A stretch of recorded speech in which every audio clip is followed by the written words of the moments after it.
China doesn't want the world to know any of this. The story is the alleged mass incarceration of Uyghurs, more than 1 million of them, in the Xinjiang Uyghur Autonomous Region. But now we're being given a tour. The message? These are schools, not prisons. Evet, konu Doğu Türkistan. Çünkü modern çağın son soykırımı tam da bu noktada gerçekleşiyor. Uluslararası belgeler ışığında hazırlanan tüm raporlar, Çin hükümetinin Türklere yönelik uygulamaların soykırım niteliği taşıdığını ortaya koydu. Çin'in bu bölgede yaşayan Uygur Türklerine yönelik yürüttüğü faaliyetlerse artık bir mezalim boyutunu aşıp sistemli bir soykırım boyutuna ulaştı. Onun bu bölümünde ise Çin'in Uygurlara yönelik soykırımını anlatacağım.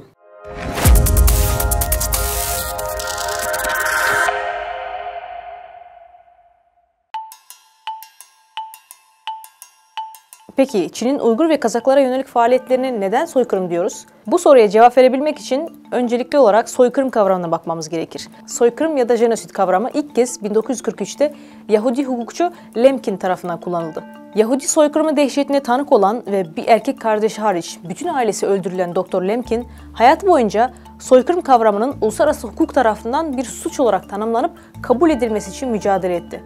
Ve sonunda başarılı oldu. 1948'de Birleşmiş Milletler Soykırım Konvansiyonu kabul edildi ve 1951'de yürürlüğe girdi. Öldürmek, fiziki ya da zihni olarak ciddi zarar vermek, kısmen ya da tamamen fiziksel olarak yok edeceği hesaplanan yaşam koşulları dayatmak, doğumları önleyecek önlemeler uygulamak, çocuklarını alıp başka bir gruba vermek.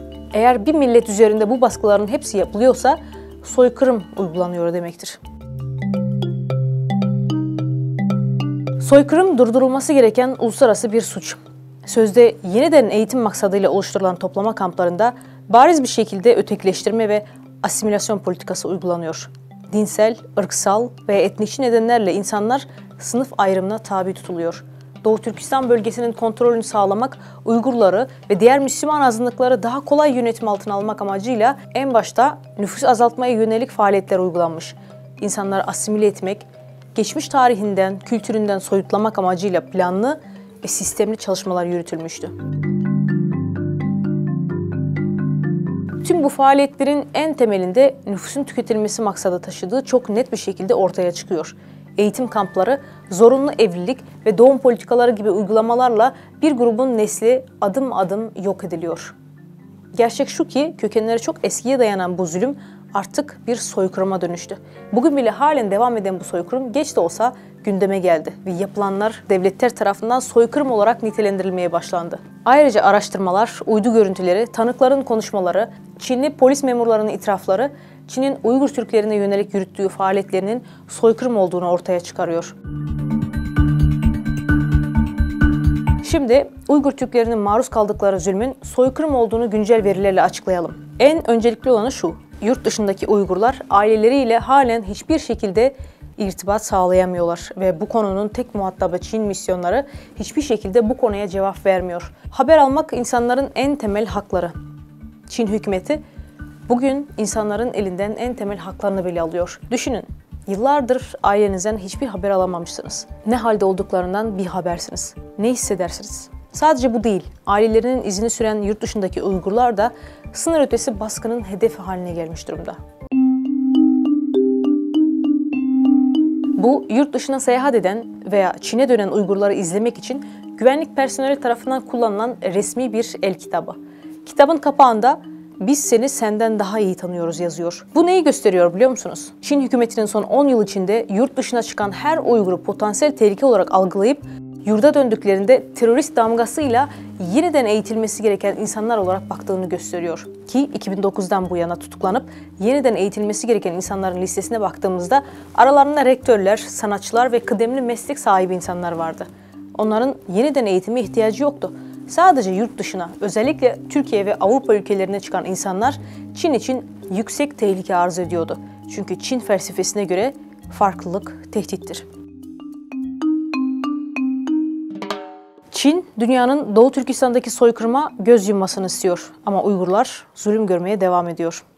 Geçen yıl Ürümçi'de bir apartmanda yangın çıktı ve Covid-19 virüsünü bahane edip kapıları kapalı tutulan ve evlerine hapsedilen aile vefat etmişti. Ondan önce aylardır evlerinde kilitli yaşayan insanlar açlıktan hayatlarını kaybetmişti.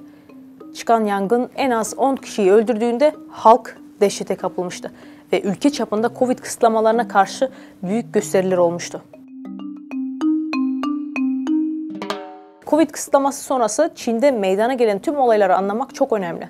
Çin'in Uygurları susturma girişimleri, Çin hükümetinin Doğu Türkistan'daki ciddi insan hakları ihlallerini unutacağını umduğu Avrupa'daki diplomatik bir baskıyla aynı zamana denk geldi. 2017'den bu yana Çin 1 milyondan fazla Uygur'u ve diğer azınlığı yeniden eğitim kamplarına kilitledi.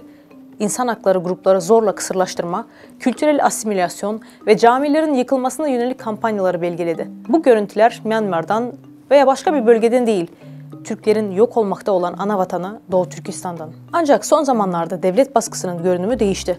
Çin, dünyayı Doğu Türkistan'ın ülkedeki diğer herhangi bir bölge gibi olduğunu ikna etmeye çalışıyor. Çin, yanlış bir şekilde Doğu Türkistan'ın eski çağlardan beri Çin'in bir parçası olduğunu iddia ediyor. Ancak yaklaşık 2000 yıllık temasa rağmen Çin, 19. yüzyılın sonlarına kadar bölge üzerinde hiçbir zaman gerçekten hegemonya kurmadı. Çeşitli hanedanlar kısa süreliğine bölgenin bazı kısımlarını işgal etti. Bazı kısımlarını haraç ilişkilerini soktu ve yerel siyaseti manipüle etti. Ancak hiçbir zaman Çin İmparatorluğu'na başarılı bir şekilde entegre olmadı. 1877'de Qing Doğu Türkistan'ı işgal etti. 1884'te Mandarin dilinde yeni bölge anlamına gelen Xinjiang olarak resmen işgal ettiler. Bölgeye verilen isim bile Çin'in bu bölgeye yönelik işgalini kanıtlıyor. Daha sonra Çin Hanedanı, Doğu Türkistan'a Han Çinlileri ve Hui olarak adlandırılan Çinli Müslümanları yerleştirerek bölgeyi kolonileştirmeye başladı. İsa Yusuf Alptekin liderliğindeki bazı Uygurlar, Kuomintang döneminde Çin içinde barış içinde bir arada yaşama ve özerklik aradılar. Ancak istekleri geri çevrildi. 27 Ağustos 1949'da Çinli komünistlerle Doğu Türkistan'ın geleceği için müzakere etmeye hazırlanan Doğu Türkistan Cumhuriyeti'nin üst düzey liderleri gizemli bir uçak kazasında öldü. 2014'te gizliliği kaldırılan CIA raporlarına göre Doğu Türkistan Cumhuriyeti'nin en az 30 üst düzey yetkilisi Eylül 1949'da Sovyetler tarafından öldürüldü. Çünkü Sovyetler Doğu Türkistan'daki bu yeni cumhuriyetten derinden şüpheleniyordu ve İngiltere, Türkiye ve Japonya'nın siyasi, ekonomik, askeri ve kültürel etkisi altına girebileceğinden ve dolayısıyla etkisi altında tuttuğu Batı Türkistan topraklarının güvenliğinin tehdit altına girebileceğinden şüpheleniyordu. Çin'in Doğu Türkistan bölgesinde yaptıklarının tek bir ismi var: soykırım. Bu soykırıma sessiz kalamayan dünyanın her bir yerindeki uluslararası örgütler, insan hakları gruplarının çalışmaları hükümetlerin öfkesine yol açtı. Bunlardan bazıları buna yanıt olarak Çinli şirketleri ve yetkilileri yaptırım uyguladı.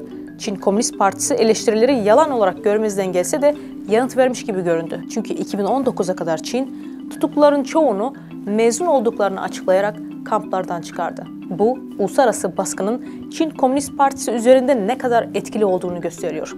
Evet, eğer dünya sessiz kalmak yerine yaptırımlarını ve denetimini sürdürürse zamanla Çin'e azınlıklara gaddarca davranmanın bedelini ödetebilir. Dikkatiniz için teşekkür ediyorum. Zulme sessiz kalmayın. Evet, konu Doğu Türkistan. Çünkü modern çağın son soykırımı tam da bu noktada gerçekleşiyor. Uluslararası belgeler ışığında hazırlanan tüm raporlar Çin hükümetinin Türklere yönelik uygulamaların soykırım niteliği taşıdığını ortaya koydu.